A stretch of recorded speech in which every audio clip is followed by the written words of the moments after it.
Muito bem, pessoal. Estamos de volta. Vamos agora ver como é que vai ficar o recurso ente distrito.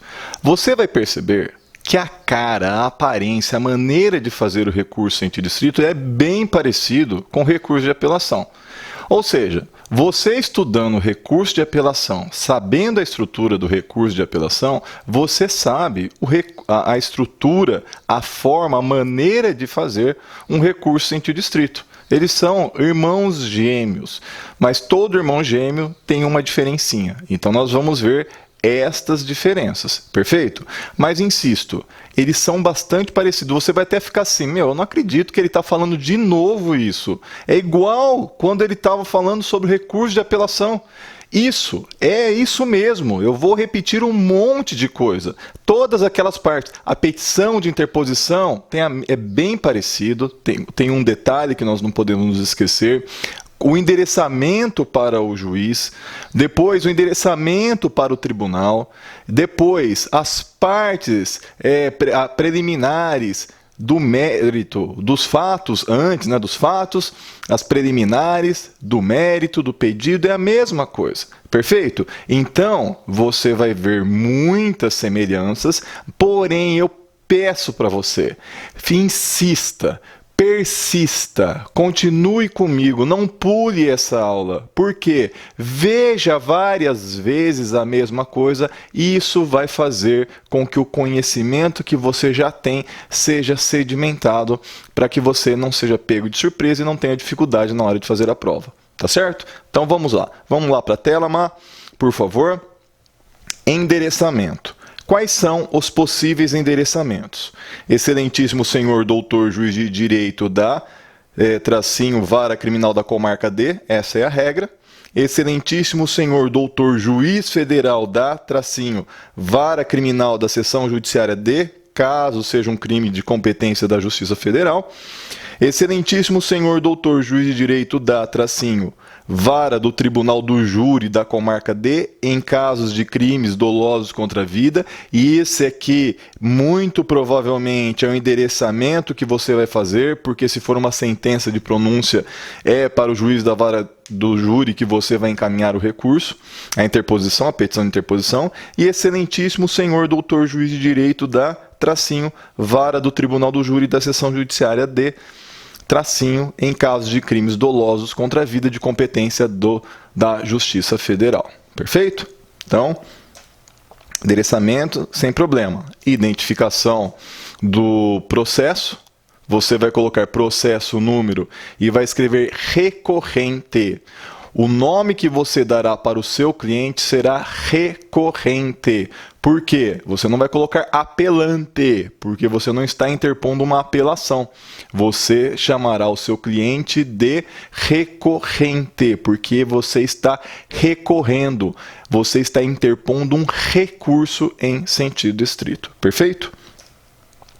Na introdução, ou seja, que o preâmbulo é o início, o que é que você vai colocar na petição de interposição.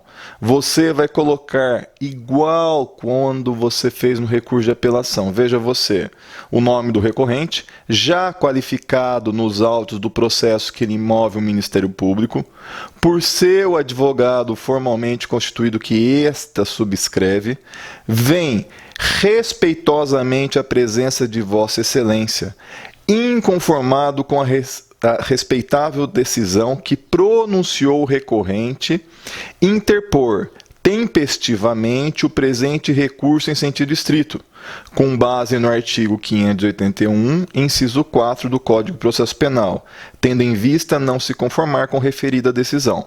Pessoal, volta aqui para mim, Má, por favor. Veja, nenhuma novidade. Você não está interpondo apelação. Se você interpuser a apelação, você vai fundamentar no 593.1. Se você está interpondo recurso em sentido estrito, você tem que ver em qual dos incisos se encaixa aquela decisão contra a qual você quer da qual você quer recorrer. Então, a decisão de pronúncia, a sentença de pronúncia, eu estou afirmando para você, tem como fundamento o inciso 4 do artigo 581.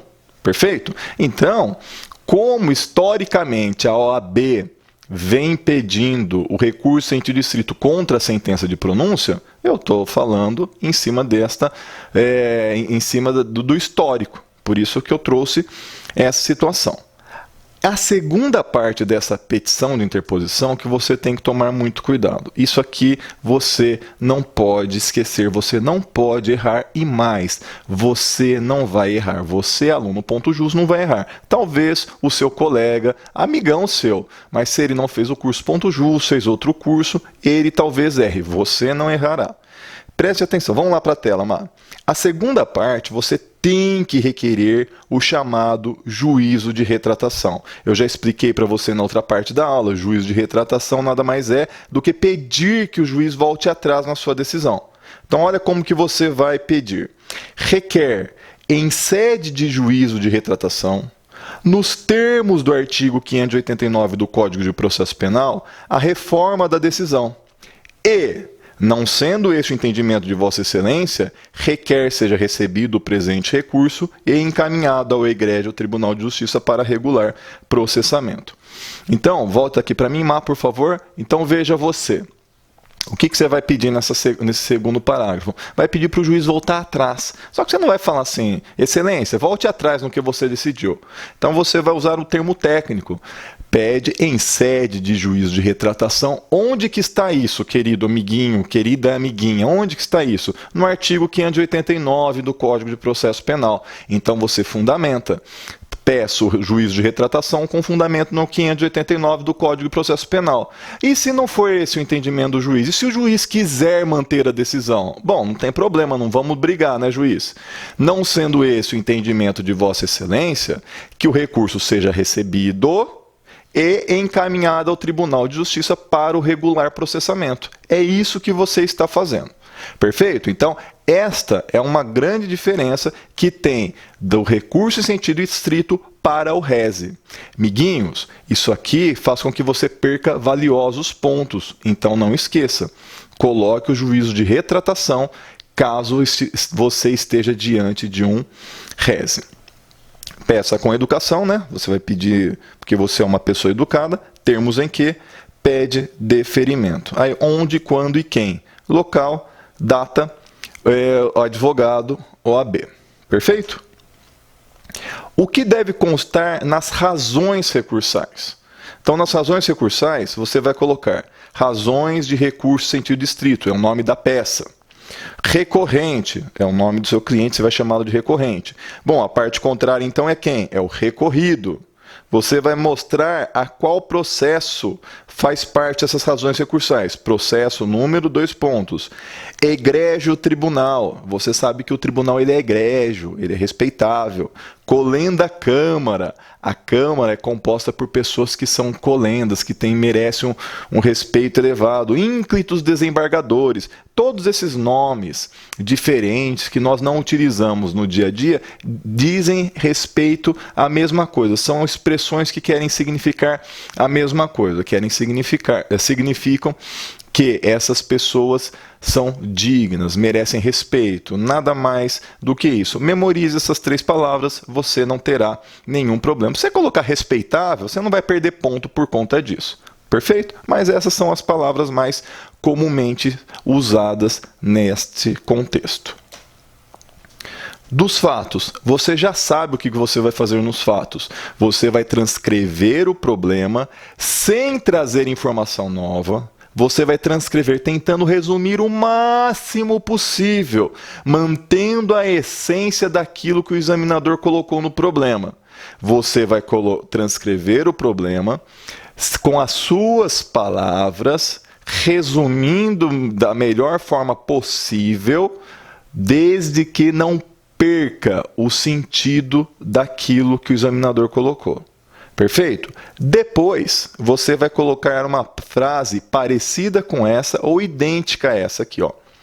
Contudo, nobres julgadores, data vênia, vírgula, o julgador de primeiro grau não atuou com o costumeiro acerto, devendo a decisão ser reformada pelas razões de fato e de direito que seguem.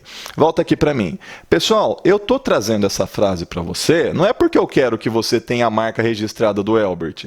Não, você pode inventar uma outra frase. Talvez você tenha visto uma frase em um outro livro, em um outro curso que você fez, que você gostou e que você memoriza mais. Ou então você faz estágio e o advogado com o qual você estagia, ele tem uma frase que você gosta de colocar. Não tem problema. O que eu coloco aqui, eu trago essa frase para que você não perca tempo na hora da prova tendo que inventar uma.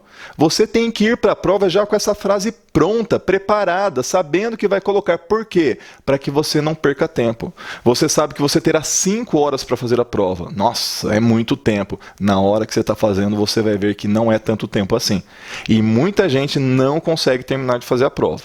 Então, vá para a prova já com essas frases memorizadas, para que você não tenha que perder tempo inventando uma frase. Aí você faz, aí você acha que não ficou muito boa, apaga. São minutos preciosos que você não precisa perder. Eu estou te dando de graça para que você não perca tempo. Perfeito? Das preliminares, você já sabe, preliminar é toda a matéria que deve ser analisada pelo julgador antes de se adentrar no mérito. E que, em regra, expressa alguma situação que, se tivesse sido observado anteriormente, o processo nem teria se iniciado, teria feito o processo terminar de forma favorável ao seu cliente ou faria com que o processo tomasse outro rumo. Perfeito? Isso que é preliminar. Então, tudo aquilo que você vê que não quer dizer em relação ao mérito, ou seja, se foi ou não o seu cliente que praticou o crime. Tudo que não diga respeito a isso, mas que pode favorecer o seu cliente, pode fazer com que o processo tome um outro rumo. Por exemplo, ele tem direito à suspensão condicional do processo e não foi ofertada isso a ele. Então, isso você concorda comigo que isso vai fazer com que o processo tome um outro rumo? Você alega em sede de preliminar. Perfeito? Nem sempre há preliminares. No caso do recurso em sentido estrito, só haverá preliminar se nós estivermos diante de uma sentença de pronúncia. Se houver outro tipo de decisão, geralmente não teremos preliminares. Perfeito? Do mérito. Mérito é a questão central que se discute no processo, ou seja, se o réu praticou ou não o crime da maneira como a acusação mencionou, como o Ministério Público disse que o seu cliente praticou. Então, atacar o mérito é atacar aquilo que o promotor de justiça está dizendo contra o seu cliente. Aqui, geralmente, são as teses mais fortes. Aqui que o examinador quer verificar se você conhece a matéria do direito penal e você consegue alegar o maior número de benefícios em relação ao seu cliente. Às vezes você não vai conseguir a absolvição, mas você vai conseguir uma diminuição de pena, uma atenuante, o afastamento de uma qualificadora. Tudo isso diz respeito ao mérito. Perfeito? Também no mérito, você vai ter que analisar teses subsidiárias, ou seja, não vão absolver o seu cliente, não vão desclassificar o crime, mas farão com que a situação do seu cliente melhore. Por exemplo, seu cliente, na data que ele praticou o crime, ele era menor do que 21 anos.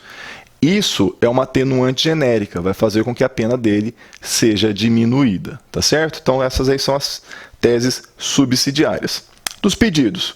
Os pedidos devem ser elaborados com base no que foi desenvolvido em preliminar e no mérito. De preferência, na mesma ordem.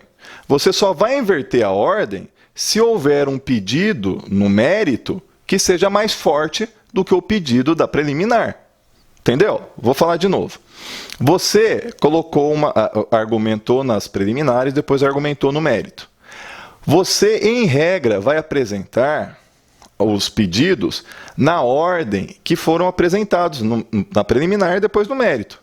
Só que, às vezes, por exemplo, o que você pediu em sede preliminar, a anulação do processo, para que seja dada a oportunidade para que o seu cliente possa se manifestar sobre uma proposta de suspensão condicional do processo. E no mérito, você vai pedir o quê? A absolvição do seu cliente, por falta de provas. O que é melhor? A absolvição do seu cliente ou ele ter que se submeter a uma suspensão condicional do processo? É óbvio que é a absolvição. Então, você vai pedir primeiro a absolvição e subsidiariamente, depois, caso o juiz entenda que não é caso de absolvição, você pede a anulação do processo e que seja dada a oportunidade para que o seu cliente se manifeste sobre a suspensão condicional do processo. Perfeito? Então, resumindo, você faz os pedidos na ordem que eles aparecem, na ordem que você formulou, nas preliminares e no mérito. Você só vai inverter essa ordem se o pedido que está no mérito, aquilo que você alegou no mérito, for mais forte, for melhor, mais favorável ao seu cliente do que aquilo que você alegou em sede de preliminar. Outra coisa, dica sobre o pedido. Sempre que o réu estiver preso preventivamente, você vai pedir que seja concedida a liberdade provisória. Tá certo? E expedição do alvará de soltura. Sempre. Veja se o problema traz essa informação de que o seu cliente está preso. Outra coisa. Sempre que for decretada a prisão do seu cliente, então o seu cliente ele foi citado e depois foi decretada a prisão preventiva dele, ele ainda não está preso. Você pede a revogação da decretação da prisão preventiva e a expedição de contramandado de prisão. Pessoal, isso aí, se o examinador colocar na prova é porque ele está com o coração peludo. Ele está com o coração peludo e vai derrubar um monte de gente, menos os alunos ponto jus. Você não vai cair nessa pegadinha. Então, se o seu cliente está preso, você pede a expedição de alvará de soltura. Se foi expedido o mandado de prisão, só que ele ainda não foi preso, você vai pedir a expedição de contramandado de prisão, porque ele não foi preso ainda. O que é o contramandado? Tem um mandado de prisão, o contramandado engole esse mandado de prisão, ele revoga esse mandado de prisão. É isso que você vai pedir. Perfeito? Tem mais uma coisa. Se o seu cliente estiver submetido a uma medida cautelar diversa da prisão, por exemplo, foi recolhido o passaporte dele para que ele não saia do país. Por exemplo, ele não pode permanecer, frequentar determinados lugares. Sabe o que você vai pedir? Vai pedir a revogação da medida cautelar anteriormente decretada. Olha quanta coisa que eu estou passando para você. É um monte de dica que eu tenho certeza que um monte de colega seu nem sabe disso. Mas aqui no curso Ponto Jus, você aprende, você sabe, você não vai cair na pegadinha do examinador de coração peludo, aquele malvado, aquele que não tem dó das criancinhas, tá?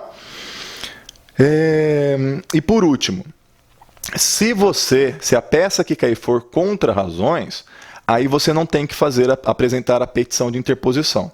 E o que você terá que fazer? Você terá que defender a sentença do juiz. Então, vamos supor que o promotor, que o seu cliente foi... vamos supor que o seu cliente, aconteceu alguma situação, e o seu cliente, ele que vai ter que apresentar as contrarrazões. Então, a peça é igual, é a mesma coisa. Contrarrazões tem a mesma cara das razões recursais. Só com uma diferença, você não precisa apresentar a petição de interposição. Você entra direto com a contrarrazões. Onde está escrito razões de recurso em sentido estrito, você escreve contrarrazões de recurso em sentido estrito. E aí você também alega preliminar, você alega também o mérito, você faz os pedidos. Porém, sempre buscando defender a sentença que foi favorável ao seu cliente. Perfeito? Deixa eu ver o que mais aqui. Depois você vai pedir com educação. Você vai falar termos em que pede deferimento. Tá certo? Pessoal, vamos para mais um intervalo e já já nós voltamos.